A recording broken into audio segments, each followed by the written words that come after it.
누가복음 3장 1절부터 6절입니다. 우리 함께 읽겠습니다. 디베리오 황제가 통치한 지 15해 곧 본디오 빌라도가 유대의 총독으로 헤롯이 갈릴리의 분봉왕으로 그 동생 빌립이 이두레와 드라고닛 지방의 분봉왕으로 루사니아가 아빌레데의 분봉왕으로 안나스와 가야바가 대제사장으로 있을 때에 하나님의 말씀이 빈들에서 사가랴의 아들 요한에게 임한지라. 요한이 요단강 북은 각 처에 와서 죄사함을 받게 하는 회개의 세례를 전파하니 선지자 이사야의 책에 쓴 바 광야에서 외치는 자의 소리가 있어 이르되 너희는 주의 길을 준비하라. 그의 오실 길을 곧게 하라. 모든 골짜기가 메워지고 모든 산과 작은 산이 낮아지고 굽은 것이 곧아지고 험한 길이 평탄하여질 것이요 모든 육체가 하나님의 구원을 보리라 함과 같으니라. 아멘. 오늘도 저와 여러분에게 하나님이 함께 하시는 충만하신 은혜가 임하기를 예수님의 이름으로 축복합니다. 오늘 우리가 읽은 이 말씀을 가지고 주님의 길이라는 제목으로 함께 말씀을 나누도록 하겠습니다. 우리가 신앙생활을 한다라는 것은 두말할 필요도 없이 우리 주 예수 그리스도를 따르는 삶을 사는 것을 말하는 거죠.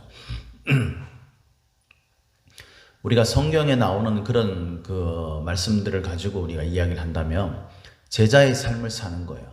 예수님께서는 제자들을 부르셨고 그들을 예수님과 함께 먹고 또 살게 하면서 3년 동안 그들을 삶을 통해서 또 말씀을 통해서 가르치셨습니다.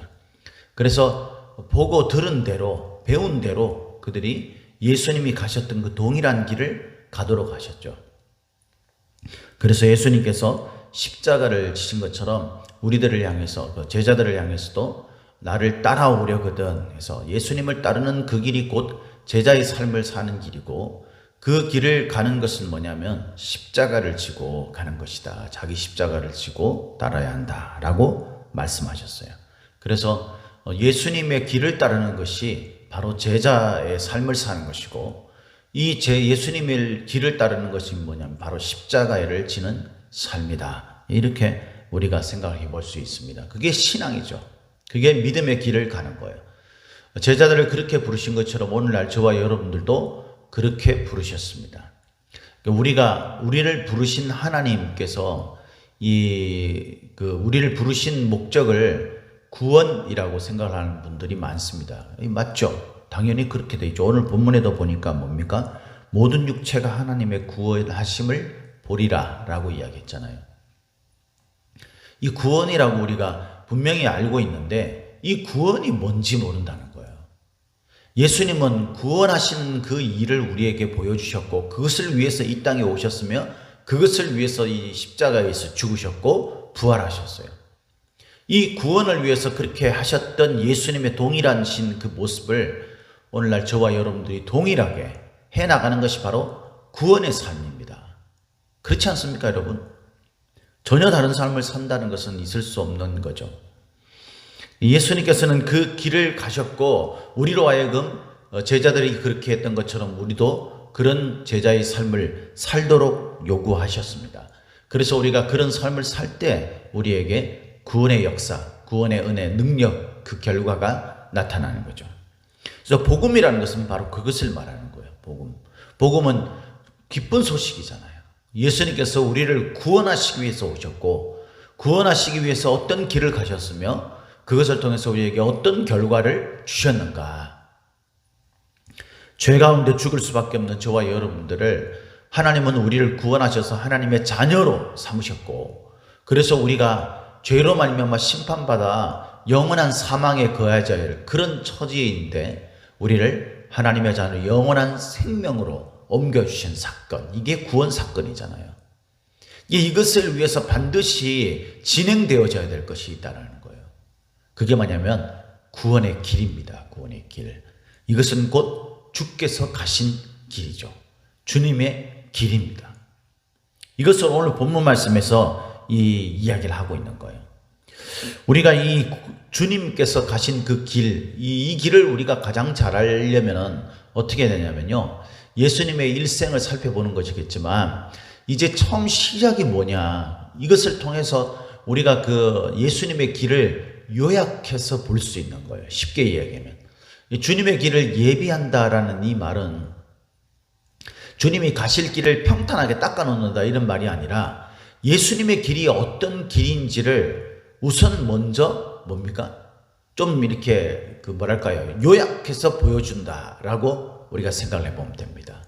그 길을 갔던 자가 바로 세례 요한이죠. 그래서 세례 요한은 예수님의 길을 예비하셨고, 주의 길을 예비하셨고, 그 주의 길을 예비한 세례 요한의 길은 어떤 길이냐, 이것을 살펴보면 주님이 가시려고 한 길, 주님의 길이라는 것이 도대체 뭔지, 그걸 우리가 알 수가 있는 거예요. 이건 구원의 시작이에요. 구원의 문을 여는 것과 같은 것입니다. 아주 중요한 것이죠. 오늘 본문에는 그런 관점에서 1절부터 그 역사적 배경에 대해서 이야기를 하죠. 그죠? 디베레의 황제가 통치한 지 15해, 곧 본디오 빌라도가 유대의 총독으로, 헤롯이 갈릴리의 분봉왕으로, 그 동생 빌립이 이두레와 드라고니 지방의 분봉왕으로, 루사니아가 아빌레네의 분봉왕으로, 이렇게 통치를 하고 있을 때, 그리고 종교적으로는 안나스와 가야바가 대제사장으로 있을 때에 하나님의 말씀이 빈들에서 사가랴의 아들 요한에게 임했다. 그렇게 이야기했어요. 자, 여기서 우리가 주의 깊게 생각해야 될 것은 뭐 이 왕들이 누구냐 이런 게 아닙니다. 이 디베료라는 이 황제는 2대 황제죠. 소위 말해서 이제 그 옥타비아누스, 뭐 우리가 흔히 그 성경 누가복음 2장에 나오는 그 아우구스토라는 그 황제, 이 아우구스투스라고 하기도 하고 옥타비아누스라고도 하죠. 이 왕의 뒤를 이어서 이제 왕이 된 자죠. 이 왕은요, 이 옥타비아누스라는 이 왕이 아주 그 선한 왕이었대요. 뭐 그러니까 로마를 전체 통일을 하고, 그리고 이제 그 초대 왕으로 이제 서면서 이 많은 그 이방인들을 향한 그 정책도 아주 잘했던 그런 사람이라고 합니다. 그런데 이 사람의 뒤를 이어서 디베레오 황제가 된 이 사람, 디베레오 이 사람은 아주 선한 왕으로 시작을 했다가 나중에 이제 그 왕으로 실제 등극을 하고 난 다음에는요, 이 소위 말해가지고 이제 아주 포악한 왕이 됐다고 합니다. 그래서 예수님께서 십자가에 죽으신 사건, 이것도 다 이때에 일어난 거죠, 실제로. 이때에 일어난 것이고, 이 그 디베레오의 황제가 어느 정도로 아주 그 지독한 그 왕이었냐면은, 소위 이제 자기가 왕이 되고 난 다음에 이제 후계자로 자기 신하였던 자 중에서 세자누스라는 사람이 있는데, 이 사람의 두 아들을 그 양자로 지목해가지고 후계자로 그렇게 키워갔다고 합니다. 그런데 이 두 아들도 나중에는 의심이 생겨가지고, 반역의 의심이 생겨서 죽일 정도로 그런 아주 지독한 왕이었다고 합니다. 이런 포악한 왕이 정권을 가지고 통치를 하던 때라는 것은 의미심장한 거예요. 이때의 그 백성들의 그 도탄에 빠진 백성들의 그 어려움, 그 힘든 부분은 뭐 두말할 필요도 없겠죠. 이럴 때에 예수 그리스도가 왕이 된 거예요.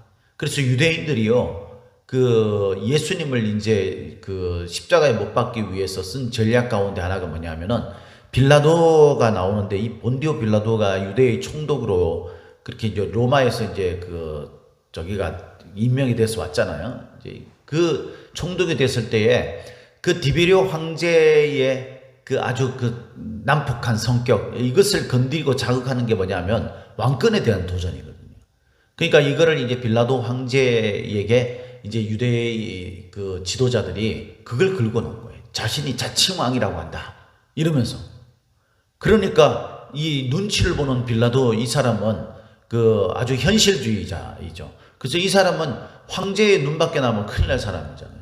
그러니까 어쩔 수 없는 거예요. 그냥 내주는 거죠. 예수님이 정당하다는 걸 알면서도. 이런 때에, 이때라는 거예요. 그리고 이제 헤롯이라는 왕도 그렇습니다. 갈릴리의 분봉왕으로 그 동생 빌립이, 이 빌립이라는 그 동생의 아내를 빼앗고 뭐 이런 그 사건들 여러분 아시잖아요. 이런 정도로 이 헤롯이 아주 그 난폭한 왕이었습니다. 이럴 때였어요. 그리고 안나스와 가야바라는 이제 두 사람이 나오는데, 먼저는 이제 그 가야바 제사장, 이 사람의 뒤를 이어서 이제 안나스가 그 저기가 되죠. 거꾸로네. 안나스가 먼저 그 대제사장을 하고 그 다음에 이제 뒤를 이어서 가야바가 했던 사람이죠. 이럴 때에 이제 그 세례 요한이 등장을 하는 겁니다. 한번 가만히 생각해 보세요. 이런 세상에서의 힘과 권세와 능력 그리고 성격까지 포악한, 그러니까 이런 걸 가지고 자기가 전권을 휘두를 수 있는 이때에 연약하고 힘없는 백성들이 갈 바를 알지 못하고 얼마나 고충을 겪고 있겠느냐 이 말입니다. 이때 그들의 희망이 뭐겠어요? 그들을 구원한 메시아가 나타나는 것이죠. 이런 역사적인 어떤 이것은 사실이다라는 것을 말해주는 동시에 이 어두운 시대에 세상 사람들을 구원할, 그들에게 자유를 주고 희망을 줄 그런 사람, 그런 구원자, 이런 자에 대한 소식을 전하는 자가 누구에게 임했느냐 이 말입니다. 여기에 어떤 왕들 정권을 잡으면 자기 마음대로 할 수 있는 이 사람들에게 하나님께서 나타나셔서 하면은 예수님이 얼마나 그 일을 수월하게 했겠어요. 근데 하나님의 뜻은 그게 아니에요. 뿐만 아니라 대제사장, 소위 여기에서 대제사장으로 되어 있는데 이것은 이제 종교의 최고 지도자를 말하는 총칭적인 단어예요. 그러니까 이 대제사장이었던 이 사람들에게 하나님의 말씀이 임한 게 아니에요. 하나님의 말씀은 빈들에서 사가랴의 아들 요한에게 임했습니다. 이름 없는 제사장의 가문에 한 이름 없는 사람, 그가 또 있던 곳은 어디냐면은 빈들이었어요. 빈들. 그러니까 이제 이 요한은요, 이 사역지가 일정하게 정해진 게 아니라 이렇게 돌아다니면서 사역을 했다고 합니다. 그래서 빈들에 있다가 요단강으로도 가고 뭐 이렇게, 그래서 3절에는 요단강 부근 각처라고 돼 있죠. 이 요한에게 임했다는 거예요. 왕에게도 임하지 않고 그 지역을 다스리는 분봉왕에게도 임하지 않고 어떤 것을 결정해서 재판할 수 있는 권한을 가지고 있었던 이 빌라도에게 임했던 것도 아닙니다.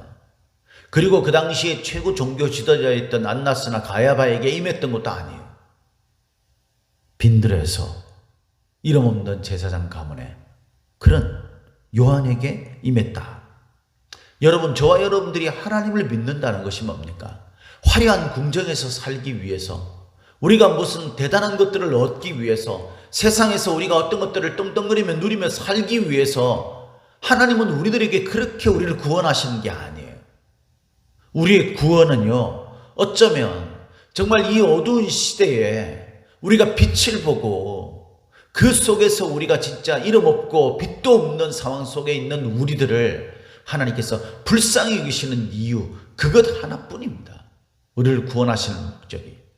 그러니까 우리가 신앙을 통해서요, 이 세상에서 우리가 어떤 위치를 마련하려고 한다 그러면은 그것은 우리가 신앙을 너무나 잘못 알고 있는 겁니다.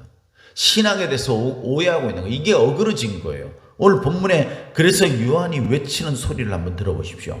요한이 요단강 부근 각처에 와서 죄사함을 받게 하는 회개의 세례를 전파하니, 백성들이 원하는 건 뭐였습니까? 해방이었어요. 해방. 실제로 그리고 이 예언의 말씀도 뭐라 그랬습니까? 이 예언의 말씀도 소위 말해가지고 이제 전원 자, 가난한 자, 힘든 자, 어려운 자, 이런 자들에게 뭡니까? 소망을 주고 희망을 주고 이런 것들을 위해서예요. 빛이 되기 위해서, 그것을 위해서 주님께서 이 땅에 오신 거잖아요. 하나님께서 그렇게 우리를 구원하시는 거예요. 그래서 이 어두운 세상 속에 아무것도 할 줄 모르고 힘없고 이런 자들에게 자유를 주는 것은 맞지만 그것이 세상에서 부귀영화를 누리는 것이 절대 아니라는 사실이에요. 그럴 것 같으면 하나님은 이 지금 여기에 나타나는 디베rio 뭐 이런 사람들에게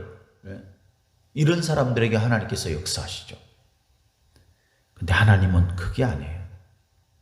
하나님은 빈들에 있는 요한에게 역사하셨습니다. 그리고 요한이 말하는 것이 뭐냐면 죄사함을 받게 하는 회개의 세례였어요. 회개와 세례. 여러분, 죄사함을 받게 하는, 그러니까 너가 죄인이라는 것이 전제되는 거잖아요. 백성들이 원하는 것은 자유인데, 내가 잘 되는 건데, 하나님은 너 죄인이야 라는 데서부터 출발한다는 거죠.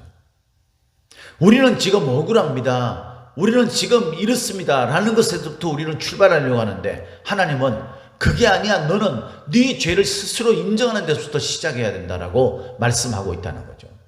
그러니까 우리가 누가 어떠니, 내가 뭐를 이렇게 됐니, 내가 억울하니, 내가 힘드니, 이런 이야기를 하기 이전에 우리가 먼저 돌아봐야 될 게 뭐냐면 나는 죄인이구나라는 것입니다. 아, 내가 죄인이구나. 그럼 내가 죄인이라면은 여러분 우리가 어떻게 해야 되겠습니까? 절망하고 좌절하는 것이어야 되겠어요? 나는 죄인이니까 뭐 나 같은 사람이 뭘 하겠어, 이렇게 우리가 주저앉아 있어야 되는 거예요? 그게 아니죠. 이 죄가 사함을 받을 수 있다는 거예요. 이 죄가 해결될 수 있다는 겁니다. 그래서 우리가 자유함을 얻을 수 있게 된다는 거예요. 죄를 받은 사람들은 억압될 수밖에 없죠. 이스라엘 백성들이 지금 억압된 것처럼 죄로 말미암아서 억압될 수밖에 없는 거예요. 그래서 우리가 착고를 차고 수갑을 차고 감옥에 들어가잖아요. 자유를 잃어버리게 돼요. 그런데 하나님은 죄 사함을 우리에게 허락하시겠다라고 말씀하는 겁니다. 이게 요한이 외쳤던 거예요. 요한이 외쳤던 것은요, 너희들에게 이제 자유를 주마, 너희들이 이제 해방될 거야, 너희들이 잘 먹고 잘 살 거야, 네 문제가 해결되고, 이걸부터 시작하지 않는다는 거예요. 구원의 문을 여는 것은 뭐냐면은 회개예요. 회개. 저와 여러분들이 하나님의 진정한 은혜를 깨닫기 위해서는 우리가 하나님 앞에 죄인이구나라는 사실을 깨닫고, 우리가 하나님 앞에 은혜를 입을 수 없는 자라는 것을 깨닫고, 나의 모습이 얼마나 추하고 나의 모습이 얼마나 이기적이고 내가 얼마나 죄 가운데 사는 자인가, 내가 억압받는데도 불구하고 이것에 해방될 수 없는 그런 나는 죄인이다라는 사실을 깨닫는 데서부터 구원의 문이 열리는 거예요. 주님의 길은 여기서부터 시작되는 겁니다. 그래서 세례 요한도 회개하라, 천국이 가까웠다라고 이야기를 하십니다. 예수님도 회개하라, 천국이 가까웠다라는 말씀으로부터 이 구원 사역이 시작되는 거예요.